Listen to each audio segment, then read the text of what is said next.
ഞങ്ങളുടെ master പപ്പത് master അയക്കപ്പെട്ട പാവയായി മാറി. എല്ലാവരുടെ ആക്രമണം മാസ്റ്റർ കാണാനിടയായി. എന്റെ ഹാർമണിക്ക് എന്താ കുഴപ്പമൊന്നും എനിക്കറിയില്ല. ചിലപ്പോൾ ഇത് പ്രവർത്തിക്കില്ല. ഇത് പൂർണ്ണമായും ഉപയോഗശൂന്യമാണ്. ആരും വിട്ടുകൊടുക്കരുത്. ഒരിക്കൽ കൂടി. എല്ലാവരുടെയും സഹകരണത്തോടെ മാസ്റ്ററുടെ ശാരീരിക ശക്തിയെ വിജയകരമായി തളർത്തി. എന്നാൽ ഊവും ജീനും ഒന്നിനു പുറകെ ഒന്നായി വീണു. അത് വേണ്ടായിരുന്നു. നല്ലതല്ല. കെയോസ് ഉപയോഗിച്ച് തന്റെ ശരീരം പൊട്ടിത്തെറിപ്പിക്കാൻ അയാൾ ആഗ്രഹിക്കുന്നു. അത് ഞങ്ങളെ രക്ഷിക്കാൻ മാസ്റ്റർ കണ്ടുപിടിച്ച വേറൊരു വഴിയായിരുന്നു. അദ്ദേഹം സ്വയം ത്യാഗം ചെയ്യാൻ ആഗ്രഹിച്ചു. സാഡ് ഒരു കൈ നോക്കി. പക്ഷേ നിയന്ത്രണം നഷ്ടപ്പെട്ട മാസ്റ്റർ സാഡിനെ ഗുരുതരമായി പരിക്കേൽപ്പിച്ചു. മാസ്റ്ററിനെ രക്ഷിക്കാനുള്ള തന്റെ വിശ്വാസം സാഡ് കൈവിട്ടില്ല. അവൻ മാസ്റ്റർ ചെറുപ്പത്തെ പഠിപ്പിച്ചത് ഓർത്തു. അവസാനം അവൻ സ്വന്തം ശക്തിയാൽ പുതിയ ഹാർമോണി പാറ്റം കരസ്ഥമാക്കി. പപ്പത് നീര് വിജയകരമായി അവൻ ഇല്ലാതാക്കി. എന്നിട്ട് മാസ്റ്ററിനെ രക്ഷിച്ചു.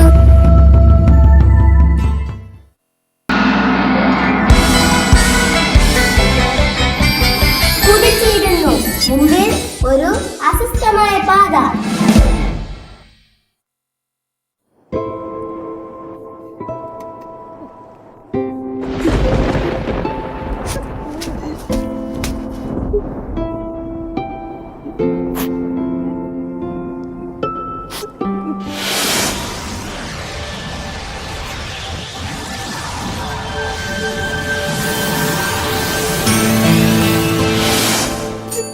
യുവാനസ് അപ്രത്യക്ഷമാകുന്നതിന് മുമ്പ് ഞങ്ങൾക്കൊരു വാഗ്ദാനം ചെയ്തു. അവൻ നിങ്ങളുടെ ക്ഷമാപണം ആവശ്യപ്പെടുന്നു.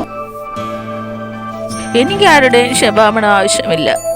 നിന്റെ സഹോദരൻ നെപ്റ്റ്യൂണിനെ പപ്പറ്റ് മാസ്റ്റർ ജയിലിൽ അടച്ചിരിക്കുന്നു. ജയിലിലോ? നിങ്ങൾ എന്താണ് ഉദ്ദേശിക്കുന്നത്? അതെ, ബോധത്തെ ഇല്ലാതാക്കാൻ കഴിയുന്ന ഐതിഹാസിക ജയിലാണത്. കുറച്ചു കഴിഞ്ഞാൽ പപ്പറ്റ് മാസ്റ്റർ നെപ്റ്റ്യൂണിനെയും ഒരു പാവയാക്കി മാറ്റുമെന്ന് ഞാൻ ഭയപ്പെടുന്നു. കള്ളം പറയുന്നു. ഞാൻ അദ്ദേഹത്തിന് മൈൻഡ് ബോക്സ് നൽകിയാൽ നെപ്റ്റ്യൂണിനെ വെറുതെ വിടുമെന്ന് അദ്ദേഹം എനിക്ക് വാഗ്ദാനം ചെയ്തിട്ടുണ്ട്. പപ്പറ്റ് മാസ്റ്റർ അങ്ങനെ വാഗ്ദാനം പാലിക്കുന്ന ഒരാളല്ല. നിങ്ങളുടെ അനുജനെ രക്ഷിക്കാൻ നിങ്ങൾ ഞങ്ങളുടെ കള്ളം പറഞ്ഞത് ശരിയായില്ല.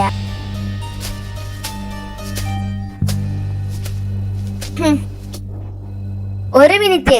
നെപ്റ്റ്യൂണിനെ രക്ഷിക്കാൻ ഞങ്ങൾ നിങ്ങളോടൊപ്പം വരാം. അവൻ എൻ്റെ അനുജനാണ്. നിങ്ങളുടെ സഹായമില്ലാതെ ഞാൻ അവനെ രക്ഷിച്ചോളാം. അവളെ സഹായിക്കാൻ നിനക്ക് നാണമില്ലേ? എങ്കിലും അവൾ നമ്മളുടെ കൂട്ടാളിയായിരുന്നല്ലോ. അവൾ നമ്മളെ ഒറ്റിക്കൊട്ടത് മുതൽ അവൾ നമ്മളുടെ ഒരു കൂട്ടാളിയാകാൻ യോഗ്യതയില്ലാത്തവളായി. എന്തിനധികം അവൾ ഇതുവരെ ഒരു ക്ഷമ പോലും പറഞ്ഞിട്ടില്ല. വാസ്തവത്തിൽ അവരെല്ലാവരെയും കുഴപ്പത്തിലാക്കാൻ ആഗ്രഹിച്ചിട്ടില്ല.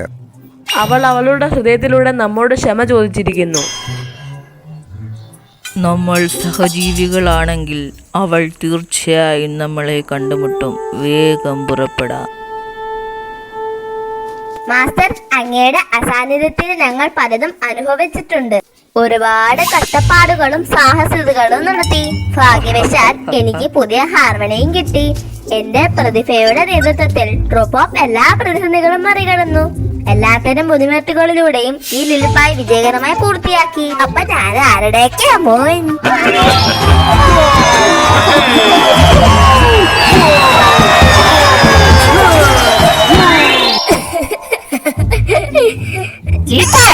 ആദ്യം നീ നിന്റെ വായടച്ചു വെക്കാൻ പഠിക്കേ, എന്നിട്ട് മതി വിശേഷം.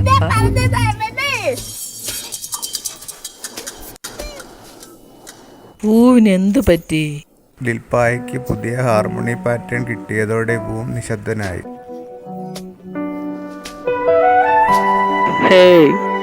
ഭാവിയിൽ നിങ്ങളെ ആക്രമിക്കുന്ന ശത്രുക്കൾ നിങ്ങളെ കൂടുതൽ ശക്തരാക്കും. പൂ വേഗത്തിൽ വളരണം.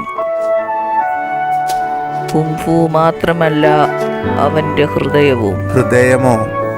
അതെ, ഒരുമിച്ച് പ്രവർത്തിക്കുക എന്നതാണ് ഏറ്റവും വലിയ കാര്യം. ഈ സത്യം നിങ്ങൾ മനസ്സിലാക്കണം. അത് ശരിയാണ്. രൂപം കൂടുതൽ ശക്തവുമാകും. അയ്യോ വിഷമിക്കണ്ട മാസ്റ്റർ, മൈൻഡ് ബോക്സ് നമ്മുടെ കൈവശമില്ലേ? എന്നാ മൈൻഡ് ബോക്സിന് എന്ത് തരം ശക്തിയാണുള്ളത്? ഞാൻ ഓർക്കുന്നു, ഇനിയും കൊട്ടാരത്തിൻ്റെ കാവൽക്കാരെ അവരുടെ ചെറുപ്പത്തിൽ നടന്ന കാര്യം ഞങ്ങളോട് പറയുകയുണ്ടായി. മിൻറ്റ് ബോക്സിലെ അവരുടെ മാസ്റ്റർ ഉപേക്ഷിച്ച മുദ്ര തകർക്കരുത്. അഥവാ ആ മുദ്ര പൊട്ടിയാൽ ദുഷ്ടശക്തികൾ വീണ്ടും മിൻറ്റ് ബോക്സിൽ കൈകോർക്കും.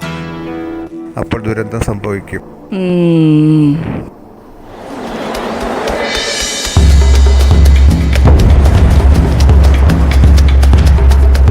അപ്പോൾ സാഹചര്യം എത്ര അപകടകരമായാലും ചേച്ചി എന്നെയും നെപ്റ്റ്യൂണിനെയും ഇപ്പോഴും ഉപേക്ഷിച്ചിട്ടില്ല. സഹജീവികളെ കൈവിടില്ല എന്ന് ചേച്ചി തന്നെയല്ലേ എന്നെ പഠിപ്പിച്ചിട്ടുള്ളത്. യുറാനസ്, ഞാൻ നിനക്കൊരു വാക്കു തന്നിരുന്നു. എന്തു കൊടുത്തിട്ടായാലും ഞാൻ നെപ്റ്റ്യൂണിനെ രക്ഷിക്കും.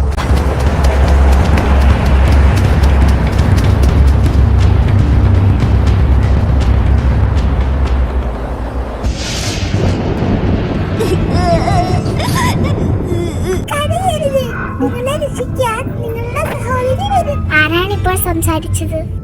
ഇത് ഞാനാണ്. ഭയപ്പെടേണ്ട, ഞാൻ നിന്നെ ഉപദ്രവിക്കില്ല. നീയും ഇവിടെ തടവിലായ പാവയാണല്ലേ? നിന്നെ രക്ഷിക്കാൻ ആരെങ്കിലും വരുമോ? എനിക്ക് ബന്ധുക്കളോ ചങ്ങാതിമാരോ ആരുമില്ല. ഓ വിഷമിക്കേണ്ട, ഞാൻ നിന്റെ ചങ്ങാതിയാവാണ്. എന്റെ പേര് നിക്കിൻ. നിന്റെ പേരെന്താ? ഒച്ചവെക്കില്ലേ, അവ പെരുതോ.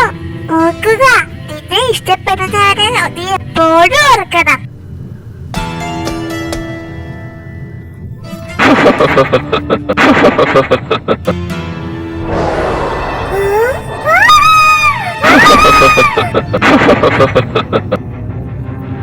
കുഞ്ഞെ, നന്നായി ഉറങ്ങിക്കൂ. നിന്റെ ചേച്ചി വരുമ്പോ ഒരു സർപ്രൈസ് കൊടുക്കേണ്ടേ?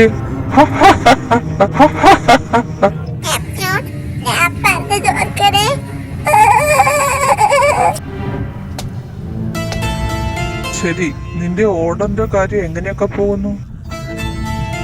മുതിർന്നവരെ സംബന്ധിച്ച് എല്ലാം തയ്യാറാണ്. അത് കൊള്ളാം. പിന്നെ നിന്റെ പദ്ധതിയിൽ തന്നെ നീ ശ്രദ്ധിക്കണം. തമ്പുരാനെ, കാത്തിരുന്നു കാണോ. സാർക്കി, ഡ്രോപ്പ് ബോക്സിലെ പൂച്ചക്കുട്ടിയുടെ കയ്യിൽ മൈൻഡ് ബോക്സ് എത്തിച്ചേർന്നിരിക്കുന്നു. ശരി, അടുത്ത പദ്ധതിയെ കുറിച്ച് ആലോചിക്കാൻ എനിക്ക് കുറച്ച് സമയം തരൂ. യജമാനൻ വളരെ ഗൗരവത്തിലാണല്ലോ. ഈ സിംഗിയാൻ ഒരു കാര്യം പറയാനുണ്ടായിരുന്നു. സിംഗിയാൻ, നാം ഇതിനകം ഒരു പുതിയ പദ്ധതിയെ കുറിച്ച് ആലോചിച്ചു. അതെ, ഞാൻ വന്നു.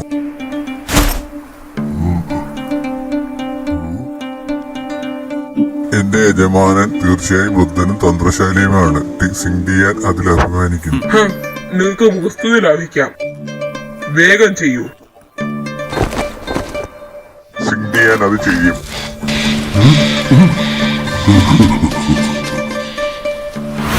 എനിക്ക് നിങ്ങളോട് അത് വീണ്ടും പറയാൻ സാധിക്കും.